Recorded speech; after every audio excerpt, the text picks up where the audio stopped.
Hey guys, welcome to Jansen. I'm Casper. About a week or two ago, I made a voting on my Instagram profile and asked you which box set would you like to see a run through or review of. I had the Amy Winehouse box set or the Rihanna box set, and as you probably can see from the title of this video, the winner with 80% of votes was Amy Winehouse, the collection. So, what I'll do now is I will run through and show you what's in the box. I never get tired of saying it in that way. And what I think of the content according to the price, or compared to the price. And, well, okay, let's see. First, alright, run through first. You get, well, the box, yeah, I'm taking the lid off because then it looks nice in the back, and then it has a complete look or what does it contain and which number box this is out of. Way too many. It's still available. You can still get this one, and as of today is the 6th of June 2018, and I know I've checked. This box is still available. So, on the front, when I opened it in time, it's had a little sticker. It says, includes live recording never previously released on vinyl. Well, woohoo. Okay, I'm excited to see what was inside. Of course, her debut album from 2004, Frank. I'll go through the albums in a minute. And we also had the Back to Black. This is a single vinyl, and Frank was a double vinyl. Then there also are Loneliness, Hidden Treasures, double vinyl. There is the previously never released on vinyl, Live in London from 2007, and it's it's the one called I Told You I Was Trouble. It's trouble. And then it has a disc, pretty weird. Amy Winehouse Rarities, which is a collection of sessions from, it's a collection of live tracks and BBC's tracks and live on shows, like there's one live on the Pete Mitchell show.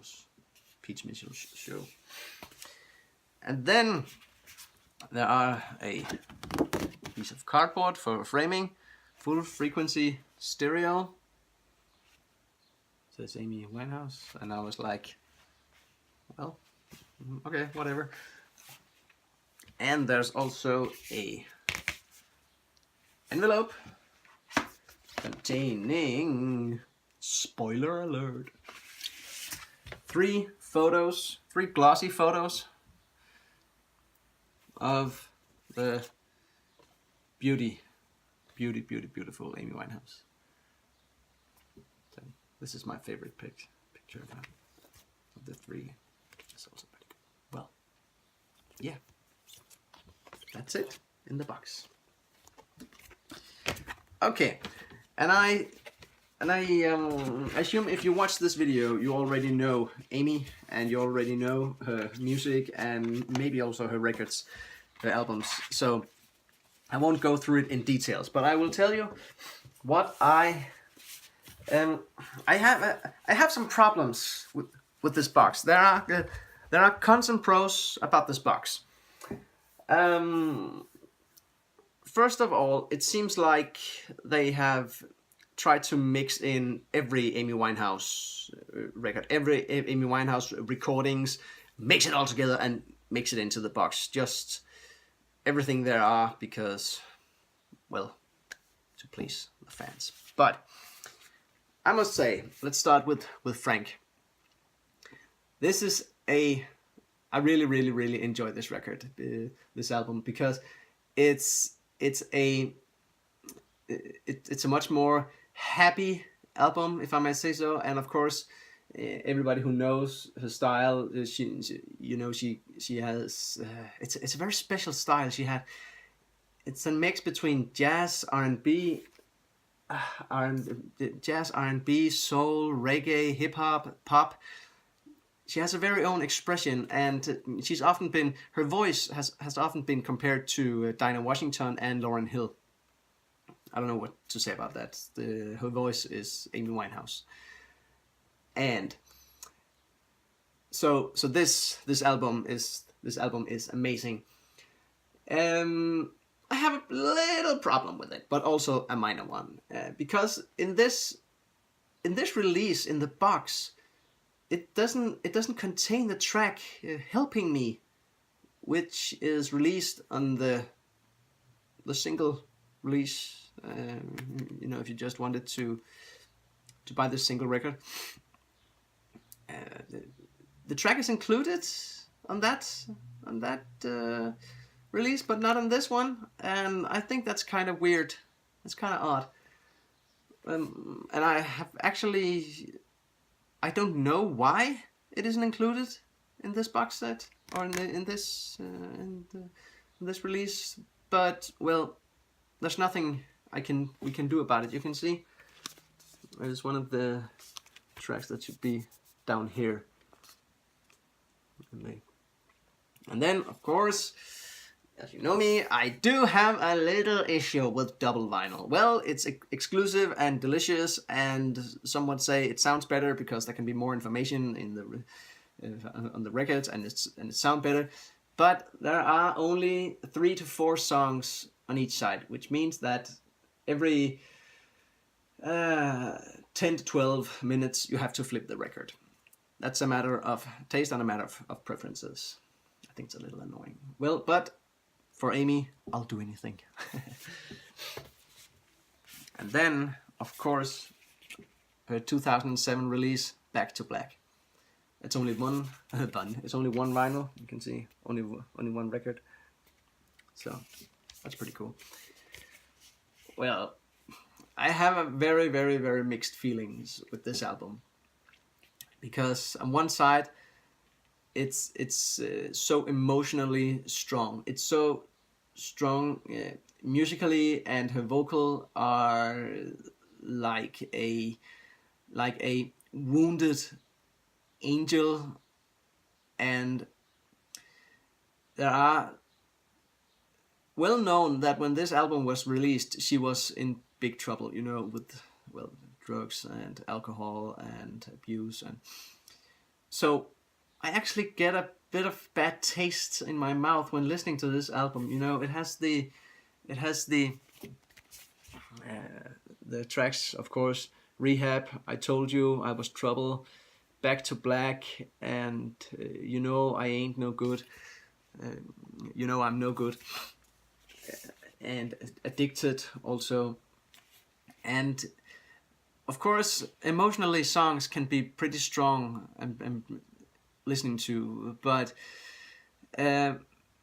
as you know her past, and as you know what she was going through, this is so emotionally strong, and many people can say, okay, that's amazing that she can catch this on record, and I really, really, really appreciate that, I must really say. But this album makes me so sad. I really, only by saying this, I can feel tears pressing on, because this album is so sad.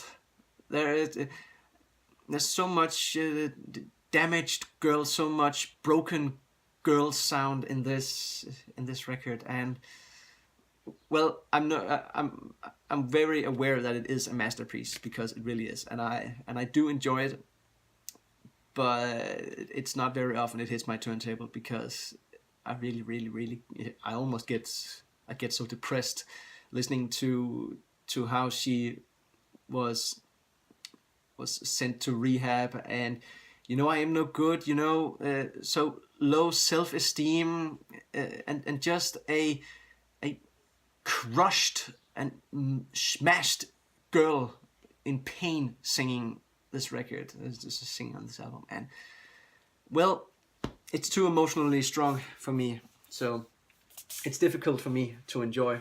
But I really, really appreciate the work and the and the greatness of this album, because it really is. But it's only a matter of preferences. Now, Loneliness, Hidden Treasures. This one I actually enjoy pretty much. There's also, this is a collection of, it was a posthum release, and this is also songs from, I assume, before she was completely crushed. And this one has a more jazzy feeling to it. It's more like a 68 jazz, and I think this album is amazing. It really is. And then it contains a version of Valerie, you know, well, you know it from the radio, and it was mixed with Mark Ronson, I think, some up-tempo, come on over Valerie. Well, yeah, I appreciated her voice, but in this one there is some more jazz. There's a down-tempo jazz version of it. It's called Valerie 68 version. You can look it up, find it on YouTube. Take a listen to it. It is, and it's pretty good. I think it's the best release or the best version of Valerie.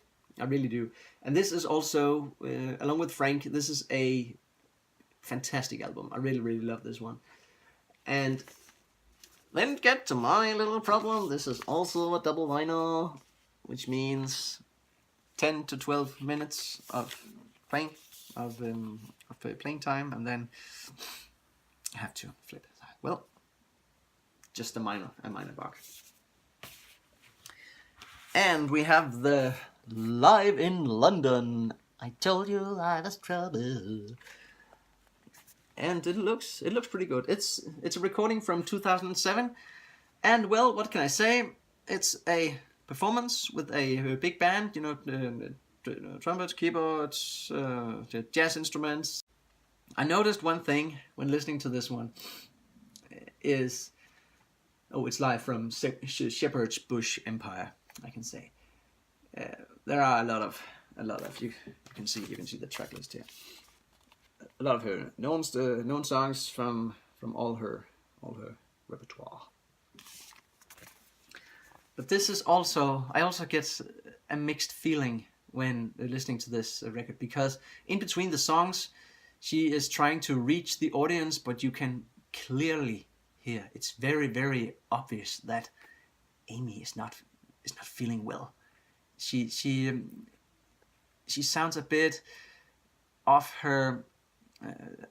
balance. I don't know exactly how you say that in English, but she doesn't feel like she is well. She doesn't feel on the top. It feels like she struggles to stay on top in between the tracks while she sings. It sounds really good, but it just gives the feeling of, this is a girl clearly, as it is live, being pushed to the limit of a breakdown. And I think one side, I can listen to one side at a time, because I'm actually pretty sad that it is so obvious on this album. She is not well. When she sings, when she performs the tracks, it sounds amazing. Simply, it really sounds amazing. But it's kind of a mixed feeling. I'm sorry. And then we have the Rarities on a pretty, a pretty white sleeve. You can see the tracks it contains. And this is also, well, I'm glad, as a fan of Amy Winehouse, I'm glad to have, of course, it's also nice to have an album called Rarities. But this is a mixed bag of different sessions she's done. There are a BBC session from Janice Long, BBC session Stables. There is live in the Park, live at Summerside, a version of You Know I'm No Good at Napster Live, and well, I guess that's fine, but it just feels like every soul, or no, not soul. It feels like there's been someone saying we have to collect every Amy Winehouse session, every Amy Winehouse recording ever made, and just mix it in on a record and call it rarity. Well, and it is a rarity because it's not available on single vinyl, and the live album is not available either, as far as I remember. So, well, and the sound of it, it's well produced, but it feels kind of unnecessary, unless you're a die-hard Amy Winehouse fan. Well, that's just my opinion. And then for collectors, you have this. You have this piece of cardboard, and well, thank you, I guess. And then the three photos. Now, let me hold this up, just to say. I'm sorry if I sound a bit negative about this album, about this release, but these big boxes are expensive, so you need to know what you get. And for me personally, as an Amy Winehouse fan, I'm glad I have it. I am. But to call this the collection, fortunately they haven't called it the complete collection, because there are some things missing. I think it's weird that the track Helping Me is not on the Frank album. But, well, I don't know if there's been some sort of rights, if it has been a right issue, or what it has been. And then I think it's odd that the Amy soundtrack from the Amy documentation, the Oscar-winning documentation, is not included, because this box was released actually about the same time that the film was released. Money. So I was pretty.